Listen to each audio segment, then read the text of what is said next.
ओम श्री स्वामी समर्थ.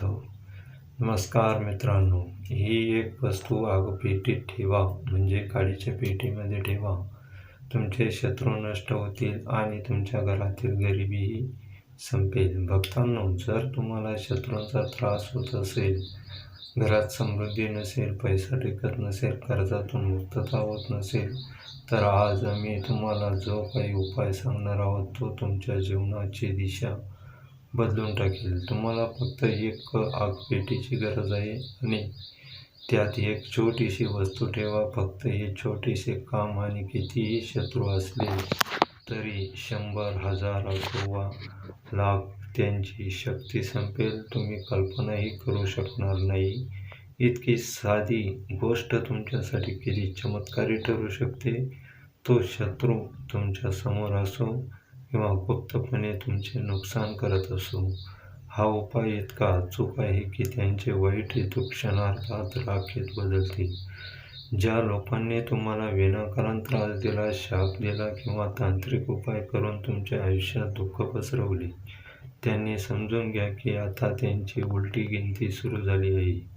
आगपेटीत आता फक्त आग लावण्याची गोष्ट नाही, ती तुमच्या संरक्षणाची ढाल बनेल. तुम्ही हा छोटासा उपाय करताच शत्रू स्वतःचा पराभव स्वीकारेल, त्यांच्या योजना उलट्या होतील आणि तो तुमच्या आयुष्यात कायमचा निघून जाईल. असा प्रभावी उपाय तुम्ही क्वचितच ऐकला असेल, म्हणून विश्वास ठेवा आणि हा उपाय करा. कारण जेव्हा तुम्ही खऱ्या मनाने काही केले तर देव स्वतः त्याचे रक्षण करतो आणि शत्रूला काहीही न बोलता उत्तर देण्याची वेळ आली आहे. फक्त एका छोट्या आगपेटीने. पण त्याआधी मित्रांनो, तुम्ही व्हिडिओला लाईक करा आणि तुमच्या स्वतःच्या चॅनलला सबस्क्राईब नक्की करा आणि कमेंट बॉक्समध्ये जय लक्ष्मी माता लिहा आणि तुमची उपस्थिती नक्की नोंदवा आणि हा व्हिडिओ आपल्या मित्रांना पण शेअर करा. भक्तांनो, सर्वात महत्त्वाची गोष्ट म्हणजे तुम्ही हा उपाय करण्यासाठी एकही पैसा खर्च करणार नाही. तुम्हाला काहीही खरेदी करण्याची किंवा बाजारात जाण्याची गरज नाही. तुम्हाला फक्त घरात ठेवलेल्या काडीच्या पेटीचा वापरून हा उपाय करायचा आहे. आणि प्रत्येक घरात माचीसचे पेट्या आढळतात. आता या छोट्या छोट्या दैनंदिन कामामध्ये वापरला जाणारा हा माचीसचा डब्बा तुमची सर्वात मोठी शक्ती बनणार आहे. या माचीसच्या मदतीने तुम्ही तुमच्या शत्रूंना तुमच्या आयुष्यातून काढून टाकू शकता आणि ते अशा प्रकारे कराल की ते पुन्हा कधीही परत येणार नाहीत. जेव्हा तुम्ही हा छोटासा पण चमत्कारी उपाय कराल, तेव्हा तुम्हाला दिसेल की शत्रू तुमच्या आयुष्यातून स्वतःहून कसे गायब होतील. तुम्हाला हानी पोहोचवणारा एकदा ज्ञान शत्रू असो किंवा गुप्त शत्रू असो, प्रत्येकाचा एक एक करून पराभव होईल. आणि सर्वात चांगली गोष्ट म्हणजे हा उपाय कोणीही करू शकतं. ती स्त्री असो वा पुरुष, तरुण असो वा वृद्ध. हा उपाय कोणत्याही विशिष्ट दिवसापुरता मर्यादित नाही. तुम्ही तो बुधवार, शनिवार किंवा रविवारी किंवा अमावस्येच्या दिवशीही कराल की नाही हे महत्त्वाचे नाही. कारण तो एक टोटका आहे आणि टोटका कधीही करता येतो. सकाळी, दुपारी, संध्याकाळी, जेव्हाही वेळ असेल तेव्हाही तुम्ही करू शकता. आता जर तुम्ही जयकाराचा जप केला नसेल तर तो प्रथम जयकार मोठ्याने म्हणा. जय संचे दरबार की. आता हा अचूक उपाय कसा करायचा ते आम्हाला कळू द्या. सर्वप्रथम तुम्हाला एक आगपेटी घ्यावी लागेल. लक्षात ठेवा की आगपेटी भरलेली असावी, ती काड्यांनी भरलेली असावी. रिकामी आगपेटी अजिबात चालणार नाही. तसेच तुम्हाला एक छोटासा कागद घ्यावा लागेल. एक साधा पांढरा कागद ज्यावर काहीही लिहिलेले नाही, त्यावर रेषा नसाव्यात आणि तुमच्यासोबत एक काळी पेन्सिल देखील ठेवावी, म्हणजे काळ्या रंगाचा मार्कर आहे. तुम्ही तो देखील घेऊ शकता. कोणताही पेन घ्या, रंग काळा असावा.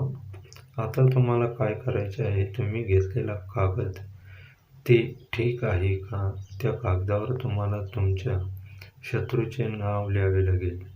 जर तुम्हाला शत्रूचे नाव माहीत असेल तर ते ठीक आहे.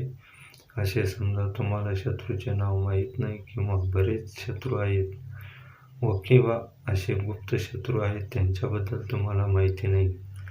कारण पहा, गुप्त शत्रूबद्दल कोणीही शोधू शकत नाही. गावामध्ये असे बरेच लोक आहेत ज्यांना माहीत आहे की हो, लपलेले शत्रू असतात. येथे आपल्याला कसे तरी कळते, अर्ध्याहून अधिक प्रकरणामध्ये लपलेले शत्रू माहीत नसतात. म्हणून नाव लिहिण्याऐवजी तुम्ही शत्रू किंवा लपलेले शत्रू लिहाल. स्लिपवर तुम्हाला अधिक फायदा होईल. याचे काय होईल? तुमचे सर्व शत्रू, मग ते 2, 3, 4 हजार कितीही जास्त असून, सर्व पराभूत होतील आणि तुमच्या आयुष्यातून निघून जातील. याचा अर्थ असा की त्यांची संपूर्ण शक्ती संपेल, ते तुमचे नुकसान करू शकणार नाहीत.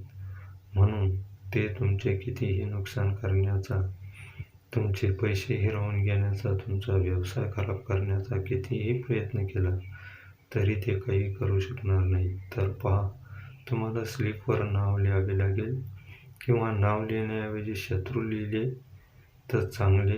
शत्रू लिहिले गेले आहे. आता तुम्हाला ती स्लिप दुमडावी लागेल, बरोबर? ती घडी करा आणि बंद करा. आता तुम्हाला ही स्लिप, हा पांढरा रंगाचा कागद ज्यावर तुम्ही शत्रू लिहिले आहे, तुमच्याकडे असलेल्या आगपेटीच्या आत ठेवावी लागेल. तुम्ही ते ठेवले आहे. आता तुम्हाला ही आगपेटी बंद करावी लागेल आणि ती तुमच्याकडे ठेवावी लागेल. तुम्हाला ती स्लिप माचीसच्या आत ठेवावी लागेल आणि नंतर आगपेटी 24 तासासाठी, किती तासासाठी, तुमच्याकडे ठेवावी लागेल. 24 तास म्हणजे तुम्हाला ती आगपेटी 24 तासासाठी तुमच्याकडे ठेवावी लागेल. 24 तासानंतर तुम्हाला काय करायचे आहे ते पहा. 24 तासात विचार करा. जेव्हा तुम्ही रात्री झोपत असता तेव्हा तुम्हाला आगपेटी बाहेर काढून ठेवावी लागेल का? नाही. तुम्हाला झोपतानाही ती आगपेटी तुमच्यासोबत ठेवावी लागेल. ठीक आहे? बरोबर. तुम्ही ती तुमच्या खिशात ठेवू शकता, तुम्ही ती उशीजवळ ठेवू शकता. ती तुमच्यासोबत कुठेही ठेवावी लागेल. 24 तासानंतर तुम्हाला दुसऱ्या दिवशी काय करावे लागेल? आता तुम्हाला सकाळी लवकर उठावे लागेल. तुम्ही कोणतेही काम करा, ते काम करा. त्यानंतर जेव्हा वेळ मिळेल तेव्हा तुम्हाला त्यावेळी काय करावे लागेल? एका निर्जन ठिकाणी जा. ठीक आहे? बरोबर. तुम्ही अशा ठिकाणी देखील जाऊ शकता जिथे पाणी साचते. तुम्ही अशा ठिकाणी देखील जाऊ शकता किंवा पूर्णपणे एकांत ठिकाणी जाऊ शकता जिथे कोणीही येत जात नाही.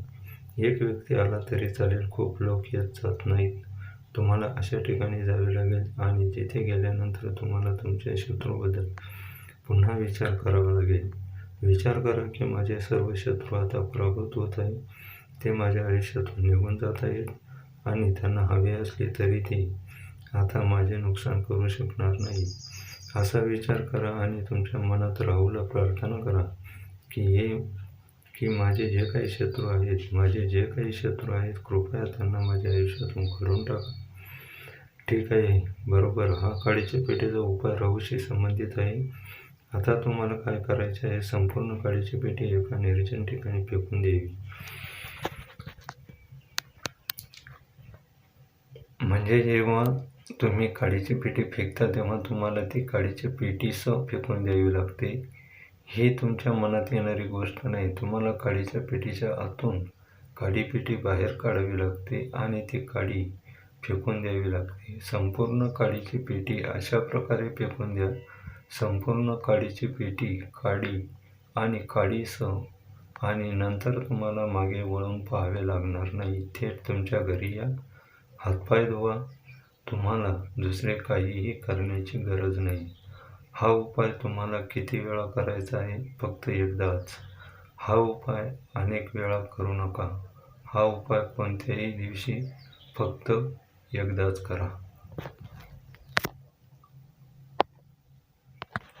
शत्रू 1, 2 लाख, हजार किंवा कोटी असू शकतात. तो तुमच्या आयुष्यातून निघून जाईल आणि तुम्हाला कधीही त्रास देऊ शकणार नाही. तर हा एक खूप चांगला, खूप अचूक उपाय आहे. हे करा आणि त्याचा चमत्कार रात्रभर पहा. हा उपाय कोणताही पुरुष किंवा महिला करू शकतो.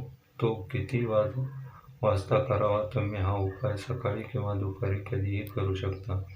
तुम्ही तो दिवसा कधीही करू शकता. भक्तांनो, खाली दिलेले उपाय इतके फायदेशीर आहेत की ज्यांनी ते केले त्यांना 100% फायदा झाला आहे. तर चला, तुम्हाला दैनंदिन जीवनात वापरल्या जाणाऱ्या वस्तूंचा वापर करून पैसे कमवायचे काही उपाय देखील सांगूया. अशा प्रकारे घरात अशा काही इतर गोष्टी आहेत ज्यांना तुमच्या वास्तू दोषाचे कारण बनवतात आणि तुमच्या समस्येचे कारण बनतात. तर चला, प्रथम जाणून घेऊया की तुम्हाला तुमच्या घरात वास्तुदोष कसा कळतो आणि तुम्ही ते अगदी सहजपणे कसे करू शकता. मित्रांनो, वास्तुशास्त्रानुसार कोणत्याही घरात वास्तुदोष असल्याने सुख, शांती आणि कौटुंबिक प्रगतीमध्ये अडथळे निर्माण होतात. वास्तुदोषामुळे निर्माण होणाऱ्या नकारात्मक ऊर्जेचा व्यक्तीच्या नशिबावर वाईट परिणाम होतो. तसेच घरातील लोकांना अनेक समस्यांना तोंड द्यावे लागते.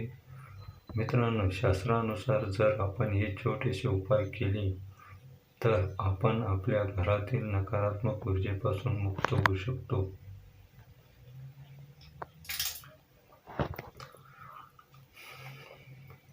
पहिला, जीवनात प्रगती करण्यासाठी दररोज गाईला पहिली भाकरी द्या.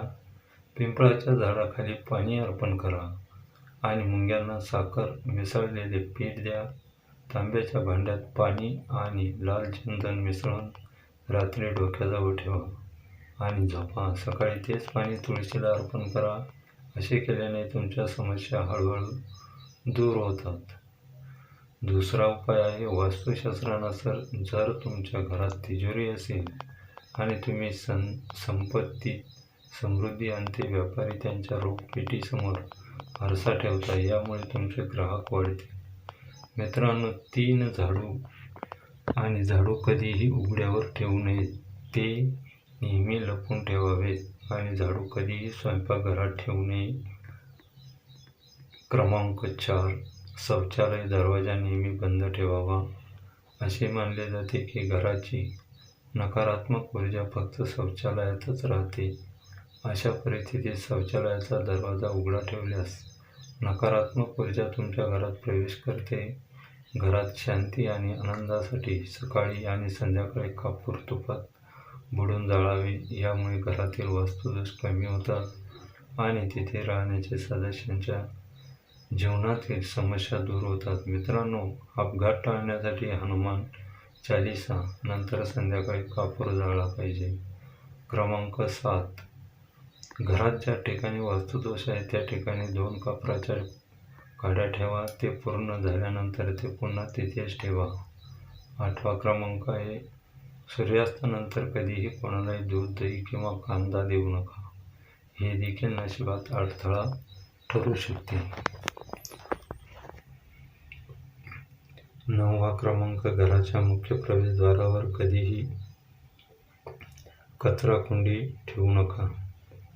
10 आहे, शुभेच्छासाठी सकाळी आंघोळ करताना पाण्यात थोडेसे कापूर तेल घाला. शनिवारी तुम्ही चमेलीचे तेल देखील घालू शकता. 11वा, घरात कधीही तुटलेला आरसा नसावा. 12, लक्ष्मीचा आशीर्वाद मिळवण्यासाठी दररोज रात्री स्वयंपाकघर पूर्णपणे स्वच्छ करा आणि चांदीच्या भांड्यात कापूर आणि लवंग जाळा. जर ही प्रक्रिया दररोज केली तर घरात समृद्धी राहते आणि देवी लक्ष्मी लवकरच अशा घराकडे आकर्षित होते. अशा घरांपासून नकारात्मकता नेहमी दूर राहते. 13, घराच्या बेडरूममध्ये झाडे लावू नयेत. याचा तुमच्यावर नकारात्मक परिणाम होऊ शकतो.